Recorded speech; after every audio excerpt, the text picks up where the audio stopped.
예. 코로나 때문에 여러 가지 어려움들이 있습니다. 코로나19도 하나의 재해라고 얘기할 수 있죠. 뭐 인간이 만들어낸 재해일 수도 있고 또 자연이 우리에게 주는 재해라고 이야기할 수도 있습니다. 그 오래전부터 많은 전문가들이 이런 얘기들을 했습니다. 자연의 역습 혹은 환경의 역습이라는 표현을 쓰면서 이 자연이 환경이 망가지고 그것을 함부로 하면 사람들에게 피해가 돌아오게 된다라는 얘기를 오래전부터 해왔습니다. 그 얘기 중에는 바이러스와 관련된 얘기도 있었습니다. 근데 사실 우리가 그런 얘기를 들어도 그렇게 대수롭지 않게 생각하고 넘어가는 경향들이 있습니다. 근데 그것이 지금 우리가 닥치고 있는 현실 가운데 굉장히 우리를 이렇게 어렵게 하고 힘들게 하고 우리의 생활을 이렇게 망가지게 하는 지금 경험하고 있게 되는 거죠. 그 하인리히의 법칙이라는 말이 있습니다. 이게 뭐냐면 한 그 대형 보험회사가 대형 재난을 이렇게 조사를 했습니다. 많은 재난 사고를 조사를 하다 보니까 거기에서 놀라운 사실들을 발견하게 됐는데 그것을 이제 하인리히의 법칙이라고 이름을 붙였는데 그게 뭐냐면 대형 재난이 일어나기 전에는 반드시 작은 작은 재해들이 일어난다고 합니다. 그것도 이 법칙에 의하면 29번 이상의 작은 재해들이 일어난다고 하죠. 그리고 작은 재난은 아니어도 어떤 위기 상황, 그와 유사한 위기 상황에 직면하는 경우들이 생기는데 그게 300번 이상 그러한 위기 상황에 직면한다고 합니다. 그러니까 그러한 위기 상황, 어려운 상황이나 혹은 작은 재해들이 있고 난 다음에 큰 재난이 닥친다는 거죠. 이게 하인리히의 법칙이라는 겁니다. 그러니까 지금 일어나고 있는 이것도 우리가 갖고 있는 이 일도 어쩌면 이와 똑같습니다. 그냥 갑자기 등장한 어떤 재해나 재난이 아니라 오래전부터 경고되어져 왔고 오래전부터 전조 증상들이 있었던 거죠. 그런데도 그것들을 우리가 그냥 간과하다 보니까 여기까지 온 것은 아닐까. 다른 말로 바꾸면 그걸 우리나라에서 많이 쓰던 표현으로 바꾸면 위기분감증, 안전불감증이라고 이야기할 수 있습니다. 그러니까 이게 겪어보지 않았기 때문에 위기인 줄 모르고 괜찮다고 생각하기 때문에 그냥 넘어가는 것이 아니라 이미 겪어보고 작은 것들을 통해서 이렇게 느꼈는데도 불구하고 그냥 괜찮겠지 하고 넘어가는 겁니다. 사실 이 코로나19에도 이 안전불감증이나 위기불감증이 그대로 겪어내는 게 뭐냐면 이미 전 세계에 코로나를 경험해보지 않은 나라가 없죠. 전 세계에 경험하고 지금도 하고 있습니다. 유럽 같은 경우도 한참 3월달, 4월달에 굉장히 많은 확진자들이 나왔다가 좀 잦아들었는데 최근 들어서 또 하루에 뭐 10,000명, 20,000명, 유럽 전체로 7만 명, 10만 명씩 지난주인가에 그 전주인가에는 한 주간에 70만 명 이상의 확진자가 나왔다고 합니다. 그러니까 3, 4월달보다 더 많은 확진자들이 나오고 있습니다. 그때는 경험해보지 못했던 거라고 한다면 이미 경험하고 있고 여전히 경험하고 있는데 어쩌면 지금은 너무 무뎌진 거죠. 그러다 보니까 더 많은 확진자가 생기고 더 많은 어려움에 직면해 있는 겁니다.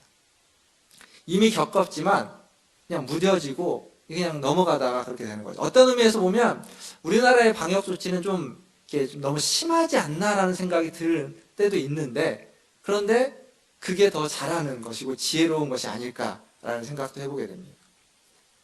제가 왜 오늘 이런 얘기로 설교를 시작하냐면 오늘 설교의 시작이 하나님의 진노로 오늘 본문이 시작하기 때문에 그렇습니다. 하나님의 진노는 어떤 의미로 초대형 재난, 재해 같은 거라고 이야기할 수 있습니다. 그렇다면 그 진노에도 많은 전조 증상들이, 징후들이 있다는 거죠. 오늘 성경에 보면 우리가 읽었던 본문 뒤에 29절에서 31절까지의 그 징후들이 기록되어 있습니다. 간단하게 제가 말씀드려보면 이런 겁니다. 불의, 추악, 탐욕, 악의, 시기, 살인, 분쟁, 질투, 악독, 수군수군대는 것, 비방하는 것, 능욕하는 것, 교만한 것, 자랑하는 것, 무정하고 무자비한 것. 이런 것들이 지금 전조증상으로 성경에 기록되어져 있습니다.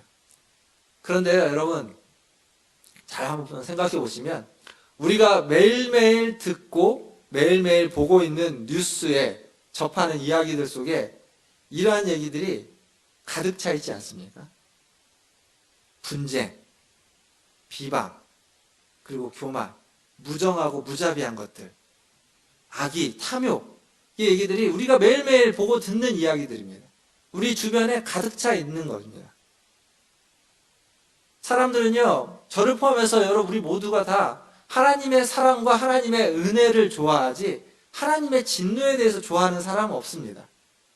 그래서 로마서 말씀을 봐도 앞에 16절과 17절에 있는 복음은 모든 믿는 자에게 구원을 주시는 하나님의 능력이다 라는 말씀에는 은혜를 받지만 오늘 여기 있는 것처럼 하나님의 진노, 너희가 핑계할 수 없고 너희가 모른다 할 수 없다, 변명할 여지가 없다 라고 하면서 지적하고 있는 하나님의 진노에 대해서는 어느 누구도 그렇게 듣고 싶어하지 않고 좋아하지 않습니다.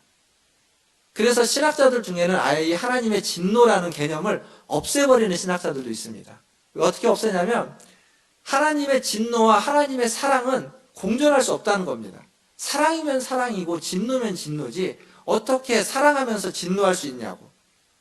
그래서 진노라는 건 없다라고 해버리는 신학자들이 있습니다. 그래서 정말 그런가요? 여러분, 사랑하면서 진노할 수 없습니까? 사실 우리는 늘상 사랑하면서 진노하고 있습니다. 남편을 사랑하고 아내를 사랑하기에 남편과 아내의 외도에 진노합니다. 자녀를 사랑하기에 자녀들의 탈선과 자녀들이 엇나가는 것에 화를 내고 분노하게 되는 겁니다. 사랑하기 때문에 진노하지, 사랑하지 않으면 다른 사람의 외도에 다른 사람의 탈선에 그냥 혀를 찰 뿐입니다. 진노하지 않습니다. 내버려 두죠. 사랑하기 때문에 진노하는 겁니다. 사랑하니까 진노하게 되는 겁니다.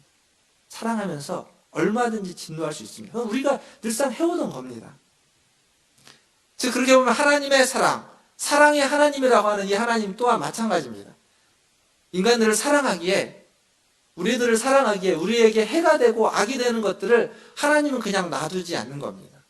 그것을 모른다 하지 않고 모른 척 하지 않고 그 해가 되는 길로 가고 있는, 그 악한 길로 가고 있는, 분명 우리에게 득이 되지 않고 피해를 주는 길로 가고 있는 우리를 어떻게든지 제자리로 끌고 오기 위해서 심하게 꾸짖고 뭐라고 하는 거죠. 책망하는 겁니다. 때로는 벌을 주는 겁니다. 그게 하나님의 진노입니다. 그래서 하나님의 진노는 그 본질상 하나님의 사랑과 맞닿아 있습니다. 하나님의 진노의 본질은 사랑이다라고 이야기할 수 있습니다.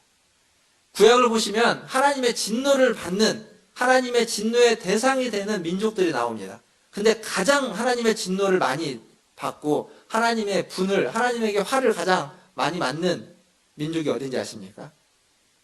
바벨론 아닙니다. 아수르도 아니고요. 블레셋도 아닙니다. 우상 숭배하고 있는 그 나라가 아니라 하나님의 백성이라고 불려지는 이스라엘입니다. 하나님의 백성이 이스라엘을 향해서 가장 많이 분노하시고 가장 많이 진노하고 있습니다. 왜 그럴까요? 가장 많이 사랑하기 때문에 그렇습니다. 잠언 3장 12절에 보면 이런 말씀이 있죠. 대저 여호와께서 그 사랑하시는 자를 징계하시기를 마치 아비가 그 기뻐한 아들을 징계한 같이 하시느니라. 너무 사랑하기 때문에, 너무 사랑하고 너무 귀하기 때문에 죄를 범하는 것을 용납하지 않고 가차없이 징계하고 책망하는 겁니다. 그게 하나님의 진노입니다. 사랑하는 성도 여러분, 지금도 하나님은 동일하십니다. 지금도 하나님은 하나님이 사랑하는 자를 징계하시고 책망하시고 꾸짖습니다. 너무 사랑하기 때문에 때로는 진노하시기까지 하는 겁니다. 그러니까 하나님의 징계는, 하나님의 진노는 우리가 사생아가 아니라는 것을 말해주는 겁니다. 우리가 하나님과 관계 없는 자가 아니다, 하나님과 관계 있는 자이다라는 것을 말해주고 있는 겁니다. 징계로 말미암아서, 진노로 말미암아서 불경건과 불의에서 떠나서 진리 가운데 거할 수 있도록 하나님 우리를 꾸짖고 책망하는 거죠. 사랑하는 성도 여러분, 이렇게 복음 안에서 하나님의 꾸짖음을 들으면서 진리 가운데 거하시는 저와 여러분 되시기를 주님의 이름으로 축원드립니다. 이렇게 하나님의 진노를 일으키는 원인을 바울은 18절에서 두 가지로 이야기합니다. 경건치 않음과 불의라고 이야기하는 거죠. 경건치 않음을 다른 말로 바꾸면 불경건이라고 이렇게 얘기할 수 있습니다. 그러니까 경건치 않다는 건 뭐냐면 하나님을 인정하지 않는 겁니다. 하나님과 나는 아무런 상관이 없다라고, 하나님은 그냥 있다면 하나님이 있는 거고 나랑은 아무 관계가 없고 나는 내 뜻대로 살아간다. 이게 경건치 않은 불경건의 의미입니다. 불이라는 건 무슨 의미냐면 하나님의 뜻을 무시하는 겁니다. 그러니까 하나님이 있는 것은 아는데 그 하나님의 뜻대로 살아가지 않는 겁니다. 순종하지 않는 겁니다. 다른 사람을, 이 세상을 살아감에 있어서 다른 사람을 대함에 있어서 올바르게 대하지 않고 사랑으로 대하지 않고 하나님의 뜻대로 대하지 않는 것, 이게 불의입니다. 그러니까 불경건과 불의는 다른 말로 바꾸면, 제가 그 십계명 설교하면서 많이 표현했던 걸로 바꾸면 하나님을 사랑하는 것과 이웃을 사랑하는 것, 그것을 하지 않는 것이 불경건과 불의라고 이야기할 수 있습니다. 즉 하나님을 사랑하고 이웃을 사랑하는 걸 제대로 하지 못하면 하나님의 진노가 임한다는 겁니다. 좀 다르게 말하면 하나님의 진노가 우리에게 있을 때, 그때 하나님을 사랑하는 것과 이웃을 사랑하는 걸 회복하면 그 진노가 누그러진다는 겁니다. 우리가 무엇에 관심을 가져야만 하는지를 말해주고 있는 거죠. 이 하나님의 진노는 하나님을 모르는 사람들에게 나타나는 것이 아닙니다. 앞에서도 제가 구약에 가장 하나님의 진노를 많이 받는 사람들이 누구인가 말씀을 드렸지만 하나님을 모르는 사람들에게 하나님은 진노하지 않습니다. 수많은 징후들에 빠져있는 그들은 그냥 하나님 내버려 두는 겁니다. 굳이 진노할 필요가 없습니다. 그러나 하나님을 알만한 사람들, 하나님을 사랑할 만한 사람들, 아니 하나님을 사랑해서 사랑해야만 마땅한 은혜를 받은 사람들, 그런데 그들이 하나님을 사랑하지 않을 때, 하나님을 알지만 하나님께 영광을 돌리지도 않고 그리고 감사하지도 않을 때, 그럴 때 하나님은 진노하는 겁니다. 하나님을 아는데 하나님을 무시할 때, 하나님을 아는데 하나님을 인정하지 않고 살아갈 때, 그때 하나님은 징계하고 진노하는 겁니다. 하나님의 뜻을 왜곡해서 자기 마음대로 자기 뜻대로 판단하고 결정해서 이야기하고 그렇게 살아갈 때, 그럴 때 하나님은 진노하고 징계하는 겁니다. 하나님이 진노하신다는 건 우리가 하나님을 알고 있다는 걸 전제하는 거죠. 하나님을 모르는 자에게 하나님이 진노하지 않습니다. 하나님을 아는 자에게 하나님은 진노합니다. 근데 하나님을 어떻게 알까요? 오늘 이 성경은 하나님을 아는 그 길로 두 가지를 말해주고 있습니다. 하나는 우리 안에 하나님이 양심을 두셨다는 겁니다. 우리 마음가운데 있는 양심. 우리가 성경도 모르고 아무것도 몰라도, 그리고 성경을 알고 있었던 지식이 우리 가운데 다 사라져 가도, 나이가 들면서 기억력이 감퇴되고 성경에 있는 내용도 잘 생각이 안 나고 잘 읽을 수도 없고 눈이 안 보여서 읽을 수도 없어서 그 신앙의 기억들이 다 감퇴해져 가도 괜찮습니다. 상관없습니다. 왜냐하면 하나님 우리 안에 양심이라는 걸 주셨기 때문입니다. 그 양심으로 우리는 얼마든지 하나님을 알 수 있고 하나님 알도록 하셨다는 거죠. 그 양심은 하나님 우리 안에 심겨두신 하나님의 지식에 대한 요체입니다. 핵심들이 그 안에 다 담겨져 있다고 말할 수 있습니다. 또 하나는 뭐냐면 하나님을 알 수 있는 또 다른 방법이 하나님이 만들어 놓은 자연 만물입니다. 피조세계. 하나님이 만드신 창조 세계를 통해서 하나님은 하나님을 알 수 있도록, 하나님을 아는 지식을 볼 수 있도록, 느낄 수 있도록 해주셨던 겁니다. 우리가 보통 이제 예술 작품을 이야기하죠. 예술가들이 뭐 미술가이든 뭐 공예가이든 또 혹은 음악을 만드는 사람이든 그 예술 작품들을 만들면 그 안에는 그걸 만든 사람의 어떤 정신과 마음과 능력과 그리고 뜻들이 다 담겨져 있습니다. 그 작품들을 보면서 그걸 만든 사람이 어떤 사람인지 우리는 충분히 유추할 수 있고 느낄 수 있고 알 수 있습니다. 똑같습니다. 하나님은 이 자연 만물, 모든 피조물을 만드시면서 그 안에 하나님의 계획, 하나님의 마음, 하나님의 뜻, 하나님의 성품을 다 그대로 녹아두셨습니다. 그 많은 피조물들 중에 그것들이 가장 집약적으로 담겨져 있는 존재가 우리입니다. 우리. 하나님의 모양과 하나님의 형상을 따라 우리를 만들었죠. 하나님의 모든 것이 집약되어 우리에게 있습니다. 그래서 하나님이 만든 피조물들을 보면서 우리는 하나님을 알 수 있고, 또 가장 하나님을 잘 알 수 있는 건 나 자신을 보고 내 옆에 있는 다른 사람들을 보는 겁니다. 한번 옆에 있는 분들 한번 보십시오. 하나님 어떤 분인지 보이십니까? 옆에 분을 보고 우리는 하나님 어떤 분인지 알 수 있습니다. 알 수 있어야만 합니다. 제가 오래전인데 그 대학생 때 20대 초반, 초중반쯤 초반이었을 겁니다. 그때쯤 그 경배와 찬양이라고 두란노 경배와 찬양에 이제 집회를 좀 다녔을 때입니다. 한 번은 제가 이제 총신대 기숙사에 있을 때였던 것 같은데 숭실대에서 언덕 넘어가면 숭실대니까요. 숭실대에서 그 경배와 찬양 운동장에서 이제 집회를 했습니다. 저녁에 하는데 그때가 여름이었을 텐데 비가 많이 오지는 않았지만 비가 왔습니다. 비가 오는데도 이제 집회를 해서 가서 비를 맞으면서 그때는 참 이렇게 신앙이 지금보다 훨씬 더 뜨겁고 열정적이고 그랬던 것 같습니다. 비를 맞으면서 찬양 집회를 운동장에서 할 때 같이 찬양을 하고 말씀을 서서 듣고 또 이렇게 기도를 하는데 한참 찬양을 하고 있는데 문득 지금은 숭실대 운동장이 바뀌었는데 예전에는 운동장 주변에 굉장히 큰 나무들이 이렇게 삥 둘러서 있었습니다. 삥 둘러서 있었는데 문득 어떤 느낌이 드냐면 우리만 찬양을 하는 게 아니라 저기 있는 저 나무들도 지금 함께 하나님을 찬양하고 있구나 라는 걸 알 수 있었습니다. 물론 저만의 깨달음이고 저만의 느낌이겠죠. 하지만 그 자리에서 분명 저들도 하나님을 찬양하고 있었습니다. 그러니까 자연 만물이 하나님을 찬양한다는 걸 우리의 어떤 영적인 감각이 좀 이렇게 열려지고 감각이 예민해질 때는 우리가 느낄 수 있습니다. 그런데 죄에 붙잡히면 불경건과 불의가 우리를 잡아버리면 그것을 볼 수가 없습니다. 느낄 수가 없습니다. 그 소리를 들을 수가 없는 겁니다. 하나님이 만드신 그 창조물을 통해서 하나님을 알 수가 없게 되는 겁니다. 불경건과 불의가 죄가 우리를 막아버리면 우리의 눈과 우리의 귀를 막아버렸기 때문입니다. 사랑하는 성도 여러분, 하나님이 보이십니까? 하나님이 느껴지십니까?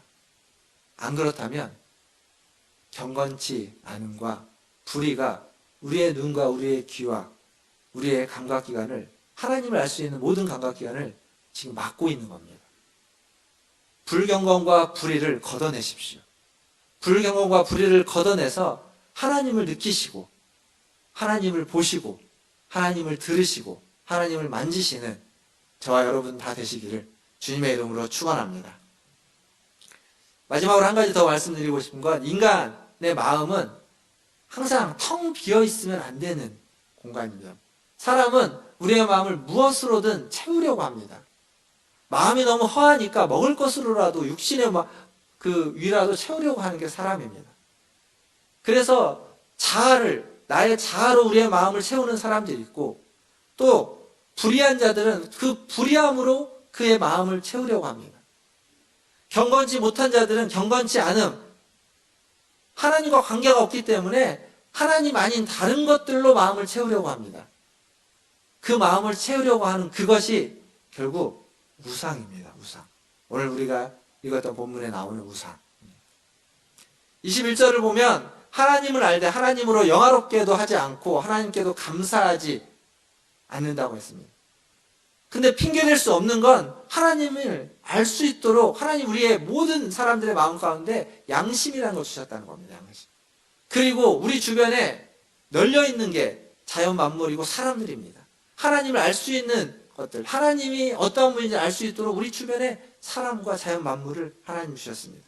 그런데 그걸 보고도 하나님을 알 수 있는 것들을 다 주셨고 우리 안에까지 주셨는데도 우리는 그것을 외면해버리는 거죠. 눈 감아버리는 겁니다. 모른 척 해버리는 겁니다. 모른다고 이야기하고 넘어가 버리는 겁니다. 무시하는 거죠. 그래서 오늘 성경을 보니까 우리의 생각이 오히려 허망해졌고 마음이 어두워져서 자칭 스스로는 지혜 있다 하지만 어리석은 자가 되었다는 겁니다. 알지만 외면하고 알게 했지만 모른 척하고 무시하고 외면하고 그러다 보니까 마음이 어두워지고 그리고 어리석게 되는 이 모든 일련의 과정을 통해서 결국 어디까지 가냐면 우상 앞에 서게 되는 겁니다. 썩어지지 아니하는 하나님의 영광을 썩어질 사람과 짐승의 동물의 우상으로 바꾸어 버리는 데까지 이르게 되는 겁니다. 사랑하는 성도 여러분, 우상은 무지하고 모르고 어리석은 사람들이 만드는 게 아닙니다. 우상은 하나님을 알지만 하나님을 영화롭게도 하지 않고 하나님께 감사하지도 않는 사람, 그런 사람들이 결국 가서 만들고 따르고 섬기는 게 우상이 되는 겁니다. 스스로는 굉장히 지혜 있는 것처럼 생각하고 스스로는 굉장히 지혜 있는 것처럼 판단하고 있지만 그게 가장 어리석은 것이라는 걸 모르기 때문에 결국 거기까지 가는 거죠. 하나님에 대한 알미, 하나님의 뜻을 아는 것이, 하나님의 말씀을 아는 것이 그 지식이 우리를 하나님께로 인도해 가지 않고 우상에게로 인도해 갈 수 있다는 사실입니다. 사실 그 예는 성경에 굉장히 많습니다. 그 얘기를 얘기하다 보면 한도 끝도 없어서 제가 예는 말씀드리지 않겠지만 다음에 또 기회가 있으면 그 예만 가지고 또 말씀드리겠지만 그런 예들은 성경에 굉장히 많습니다. 왜 그렇게 되냐면 하나님을 알고 하나님의 뜻을 아는데 그 알매, 그 뜻에 순종하지 않기 때문입니다. 알지만 하나님을 영화롭게 하지도 않고 알지만 하나님께 감사하지도 않는, 즉 하나님의 뜻에 순종하지도 않기 때문에 하나님의 뜻을 따라가려고 하는 우리의 자세와 태도가 우리에게 없기 때문에, 아니 그것을 그냥 외면하고 내가 내 마음대로 내가 그동안 살아왔던 대로 살아가려고 하는 그 관성이, 그 자세와 태도가 나를 바꾸려고 하지 않기 때문에 결국 우리는 가다 우상 앞에 직면하게 되는 겁니다. 하나님에 대한 지식이 없어서가 아닙니다. 하나님이 자신을 알려주지 않아서가 아닙니다. 알려주고 지식이 있음에도 불구하고 그렇게 되는 거죠. 그러니까 죄라는 것은 모든 것을 자기중심적으로 만들어버립니다. 하나님조차도 도구화 시켜버리고 하나님조차도 내 마음대로 조종하고 싶어하는 게 죄입니다. 죄가 그렇게 만들어버리는 거죠. 보이지 않는 하나님을 보이는 우상으로 만들어서 내가 마음대로 여기다 갖다 놓고 저기다 갖다 놓고 이렇게 하고 저렇게 하고, 그리고 좀 나를 도와달라고, 나에게 은혜를 베풀어달라고, 나를 위해서 일을 해달라고 내가 하는 일터에 데려다가 놓는 겁니다. 그게 우상입니다. 그렇게 바꾸어 버리는 거죠. 하나님이라고 하면서 그렇게 하는 겁니다. 하나님이라고 하지 않고 귀신이라고 하면서 그렇게 하는 것이 아니라 하나님이라고 하면서 그렇게 만들어가는 겁니다. 즉 하나님께 헌신하는 것이 아니라 하나님이 나에게 헌신하도록 만드는 거죠. 하나님이 나를 도와주고 하나님이 나를 위해서 일을 하고 하나님이 내게 은혜 베풀기를 원하는 것, 그것만 원하는 것, 그렇게 가면 우상, 하나님을 우상으로 바꾸어 버리는 모습입니다. 근데 이게 우리의 모습 가운데 많이 녹아져 있습니다. 내가 하나님께 헌신하기보다는 하나님이 나에게 헌신하고 내가 하나님께 무엇인가를 드리기보다는 하나님이 나에게 은혜를 주기를 더 원하는 마음들이 우리 가운데 있다면 그게 바로 우리의 마음이 하나님을 향하여 있지 않고 하나님을 아는 지식이 있지만 방향을 잘못 잡아서 다른 길로 가고 있는 길에 서 있는지도 모른다는 겁니다. 그 끝에 우상이 있는 거죠. 사랑하는 성도 여러분, 무엇인가 아는 것은 굉장히 중요합니다. 모르는 것보다 아는 것이 훨씬 낫습니다. 그러나 그것보다 더 중요한 것은 그 알매, 그 지식에 바르게 순종하는 겁니다. 그 지식에 그 알매 바르게 순종하지 않는다면, 바르게 반응하지 않는다면 차라리 모르는 게 나을지도 모릅니다. 얼마 전에 그 공공의료라는 정책 때문에 이렇게 의사들이 파업하고 하는 일들이 있었습니다. 뭐 그 정책이 적절하냐, 그 파업이 적절하냐, 뭐 이런 거 유무를 떠나서 의사들은 굉장히 사회에서 엘리트들이고 그 누구보다도 많은 것을 알고 있고 많은 지혜로움이 있는 사람들이 분명합니다. 그리고 그 지식과 그 실력을 우리가 믿기에 그들에게 우리의 생명을 맡기고 우리의 건강을 맡기는 거죠. 그들이 알고 그들이 배운 것을 바르게 쓰는 것은 그 사람들의 생명을 치유하고 고치는 일일 겁니다. 근데 그것을 담보로 해서 어떠한 의견을 이야기한다는 건 그건 옳지 않은 일입니다. 의견이 다를 수 있습니다. 그래서 자신의 의견을 이야기할 수 있고 반발할 수도 있습니다. 그러나 자기가 가지고 있는 그 지식을 담보로 하고 그 실력을 담보로 해서 그건 다른 사람들의 생명을 담보로 해서 하는 것은 옳지 않은 겁니다. 어떠한 경우로도 마찬가지입니다. 내가 가지고 있는 지식, 하나님이 내게 주신 지식을 내가 어떻게 반응하고 어떻게 순종하고 있느냐, 이것을 우리는 돌아봐야만 합니다. 지식이 있다면 그 지식 앞에 우리는 합당하게 살아야만 하는 거죠. 그렇지 않으면 허망하여지고 우리의 생각이 미련해지고 어두워지게 되는 겁니다. 말씀을 정리하겠습니다. 1975년에 2월에 중국의 하이청현이라는 데에서 굉장히 큰 일이 있었습니다. 무슨 일이냐면 그 도시의 그 성의 그 당국이 주민들 소개령이라고 하죠. 주민들을 강제로 이주가 아니라 어디로 도피하게 만들었습니다. 그래서 100만 명이나 되는 그 성의 사람들을 지금 여기를 떠나가라고 했습니다. 왜 그랬냐면 그 소개령을 내려진 이틀 뒤에 그 하이청현에 진도 7.3의 강진이 강타했습니다. 물론 그 강진 때문에 2천여 명이 사망했고 많은 이재민들이 있었지만 만약 그 100만 명이 이동하지 않았다면 수십만 명이 죽었겠죠. 왜 그런 명령을 내렸냐면 그 몇 달 전부터, 몇 개월 전부터, 한두 달 전이라고 그랬나요? 전부터 고양이들이 이상한 반응을 보이고 동물들이 이상 행동을 보이는 겁니다. 그리고 2월이면 이제 겨울 아닙니까? 겨울에 동면에 들어있어야만 하는 뱀들이 동면에서 깨어나가지고 막 다니고, 그러니까 겨울잠을 자는 동물들이 다 깨어나서 나타나는 겁니다. 그러니까 이 이상 현상을 보면서 뭔가 무슨 일이 일어나는가 보다라고 했고, 그리고 작은 지진들이 계속 수차례 반복됐다고 합니다. 그러자 이 당국이 이건 무슨 큰일이 나겠구나라고 해서 주민 소개령을 내린 거죠. 그리고 이틀 뒤에 지진이 났습니다. 물론 이런 일들이 언제나 이렇게 이루어지지 않습니다. 지진에 대한 대응에 성공한 경우가 거의 없습니다. 역사적으로 이렇게 유일할 정도로 성공한 케이스입니다. 근데 동물들은요, 그렇게 예민하게 반응하는데 사람들은 모릅니다. 지진도 강도 한 4 정도 넘어가야 사람들이 느끼죠. 1, 2 정도의 지진에는 우리는 전혀 느끼지 못합니다. 자연재해에도 우리는 이렇게 감각이 무뎌져 있습니다. 영적인 재해는 어떨까요? 자연재해에도 감각이 무뎌져 있는데 영적인 재해에도 우리는 무딥니다. 하나님의 진노가 바로 목전에 와 있지만 모르는 겁니다. 알지 못하는 겁니다. 수많은 징후들이, 수많은 전진이라고 하는 예비적인 어떤 지진들이 우리 앞에 있습니다. 징후들이 우리 앞에 있는데 우리 주변에 가득 차 있는데도 불구하고 무감각해지는 거죠. 원래 그렇지, 세상이 원래 그래, 다 그렇잖아, 이번만 그런가, 전에도 그랬고 앞으로도 그럴 건데 라고 하면서 그냥 넘어가 버리는 겁니다. 사랑하는 성도 여러분, 세상이 악해진 증상들은 분명히 하나님의 진노의 징후들입니다. 그리고 그것은 우리 한 사람이 어떻게 한다고 해서 바뀌어지지 않을 겁니다.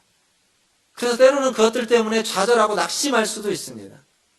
그러나 그러한 진노의 증상들이 있기에, 즉 다른 말로 바꾸면 그 진노의 증상들은 하나님이 우리를 내버려 두지 않고 있다라는 증표이기도 합니다. 하나님이 우리를 버리지 않았다는, 하나님이 세상을 외면하지 않고 있다라는 증표이기도 하는 겁니다. 그냥 모른 척하고 있다가 갑자기 그냥 없애버리는 것이 아니라 계속 알려주는 거죠. 진노가 임박했다고, 곧 세상이 멸망할 것이라고 계속 알려주는 겁니다. 깨닫게 하는 겁니다. 사랑하기에 어긋나고 잘못된 길로 가면 돌이키게 하기 위해서 계속 징계하고 채찍질하는 겁니다. 죄악으로 인해서 고난을 당하고 있든 허물로 인해서 어려움을 당하고 있든 다 마찬가지입니다. 하나님 우리를 다시 돌이키기 위한 고난이고 어려움입니다. 돌이키라는 거죠. 그 길에서 떠나라는 겁니다. 그래서 사랑하기에 진노하십니다. 사랑하기에 징계하고 사랑하기에 내버려 두지 않습니다. 오늘도 힘들게 사시는 우리 사랑하는 성도 여러분, 하나님이 여러분을 내버려 두지 않고 있다는 사실을 잊지 마시길 바랍니다. 고난이 있고 어려움이 있고 힘든 일이 있어도 하나님 우리를 내버려 두지 않고, 하나님 우리를 모른 척하지 않고 모른다 하지 않고 우리를 징계로 책망으로 끌고 하나님의 나라까지 우리를 이끌어 가실 줄 믿습니다. 그래서 하나님을 아는 자로, 하나님이 자신을 알려준 그 하나님의 계시를 받은 자답게 하나님께 감사하시고 하나님의 뜻에, 하나님에 대한 지식에 순종하기 위해서 애쓰시고 노력하시는, 불순종을 걷어내고 불의와 불경건을 걷어내시는 우리 문화신제일교회 성도들 다 되시기를 주님의 이름으로 축원드립니다. 기도하겠습니다.